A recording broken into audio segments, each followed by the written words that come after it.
ప్రజలను ఉద్దేశించి మాట్లాడుతున్నాను. సార్ కొంచెం కదపద్దు. అందరికీ నమస్కారాలు.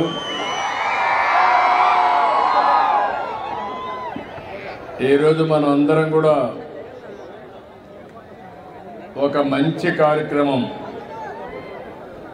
గణేష్ సేవా సమితి, అది కూడా డూండి గణేష్ సేవా సమితి అయితే ఒక బ్రహ్మాండమైన వినాయకుడిని వినూత్నంగా తయారు చేశారు. కమిటీ మెంబర్స్ 9 మంది ఉన్నారు. 9 మందిని పేరు పేరున మనస్ఫూర్తిగా అభినందిస్తున్నా. ఇక్కడికి వచ్చిన మీ అందరికి కూడా వినాయక చవితి శుభాకాంక్షలు. మనం అందరం వినాయక చవితి జరుపుకుంటాం. నాకు చిన్నప్పటి నుంచి కూడా వినాయక చవితి జరుపుకోవడం అలవాటే కాదు, నేను మీ మాదిరిగానే చిన్నప్పుడు వినాయక చవితి అంటే ఒక పెద్ద పండుగగా, దానికి ఇప్పుడు ఏదైతే డూండి గణేష్ సేవా సమితి ఎట్లా నిర్వహిస్తున్నారో ఇదే పందాలో మేము కూడా నిర్వహించేవాళ్ళం అని చెప్పి మరొకసారి మీ అందరికీ విజ్ఞప్తి చేస్తున్నా.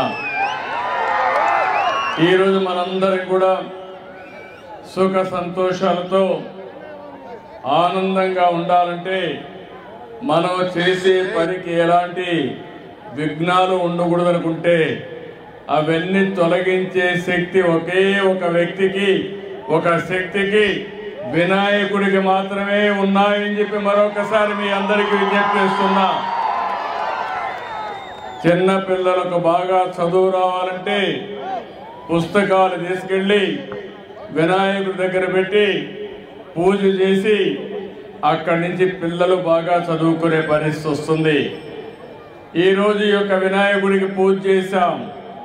మనస్ఫూర్తిగా కోరుకున్నాను, భవిష్యత్తులో ఆంధ్రప్రదేశ్ రాష్ట్రానికి ఏ ఇబ్బందులన్నీ తొలగిపోయి ఎలాంటి బాధలు లేకుండా మీరందరూ కూడా సుఖ సంతోషాలతో ఉండాలని వినాయకుడిని ఏడుకున్నాను. తప్పకుండా ఆశీర్వదిస్తాడని చెప్పి నేను ఆశిస్తున్నాను. భారతదేశంలో మనందరికీ ఒక సాంప్రదాయం, ఒక్కొక్క మతానికి సంబంధించిన వాళ్ళు కొన్ని పండుగలు చేసుకుంటాం. కానీ ఈరోజు దేశం మొత్తం పెద్ద ఎత్తుతో జరుపుకునే పండుగ వినాయక పండుగ. గణపతి ఉత్సవాలైతే ఎవరెవరు ఏ విధంగా చేసుకోవాలంటే ఆ విధంగా చేసుకుంటూ ప్రతి వాడలో, ప్రతి గల్లీలో, ప్రతి టౌన్లో జరిగే అతిపెద్ద పండుగ ఈ గణేష్ పండుగ అని చెప్పి కూడా మీ అందరికీ తెలియజేస్తున్నా. అయితే ఈ సందర్భంగా ఈరోజు మీరు ఇక్కడ చూస్తే ఈసారి వినాయక చవితికి ఒక ప్రత్యేకత ఉంది. ప్రతి సంవత్సరం మీరు కానీ గణేష్ పండుగ చేసుకోవాలంటే ఒక మైక్ పెట్టుకోవాలి. మైక్ పెట్టుకోవాలంటే పర్మిషన్ కావాలి. మీరు కరెంటు తీసుకోవాలి, కరెంటు కూడా మళ్ళీ బిల్లు కట్టాలి, పర్మిషన్ తీసుకోవాలి. ఈసారి మొట్టమొదటిసారి చరిత్రలో ఎలాంటి పర్మిషన్లు అవసరం లేకుండా మీరు గణేష్ ఉత్సవాలు చేసుకోవాలంటే ఇక్కడ ఏర్పాటు చేసిన దానికి అన్నిటి కూడా కరెంటు ఉచితంగా ఇచ్చామంటే అది మీ మీద ఉండే ప్రేమ. ఇంత మునుపు గణేష్ ఉత్సవాలు జరుపుకోవాలంటే అనేక విఘ్నాలు, అన్ని విధాల ప్రతిఘటించి మీరు జరుపుకునే పరిస్థితి. ఈరోజు గణేష్ ఉత్సవాలు జరుపుకోవాలంటే ఎలాంటి పర్మిషన్ లేకుండా ఉచితంగా అన్ని కూడా మీకు ఇది జరిపించుకునే వేడుక అని చెప్పి మరొకసారి విజ్ఞప్తి చేస్తున్నా. దీనికి ఒక 30 కోట్లు ఖర్చు అవుతుందన్నారు. పర్వాలేదు, ఎంతైనా సరే మీ ముఖంలో ఆనందం చూడాలనే ఏకైక కోరికతో ఈ కార్యక్రమానికి శ్రీకారం చుట్టాం. ఇక్కడ ఏదైతే గణేష్ ఉన్నాడో మీరు చూస్తే సిట్టింగ్ పొజిషన్లో అతి శక్తివంతమైన గణేశ్వరుడు ఇక్కడ ఉన్నాడు, మన దగ్గర ఉన్నాడు. అది కూడా మీరు ఒకసారి చూస్తే మట్టితో చేశారు.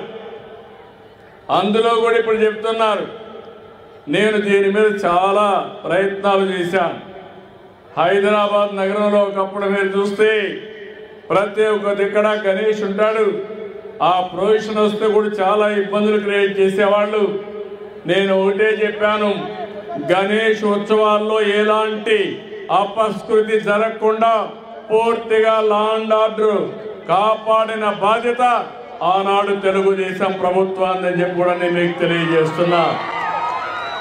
ఇక్కడికి వచ్చినప్పుడు ఇక్కడ ఆర్గనైజ్ చేసే వాళ్ళందరినీ కూడా మనస్ఫూర్తిగా అభినందిస్తున్నాం.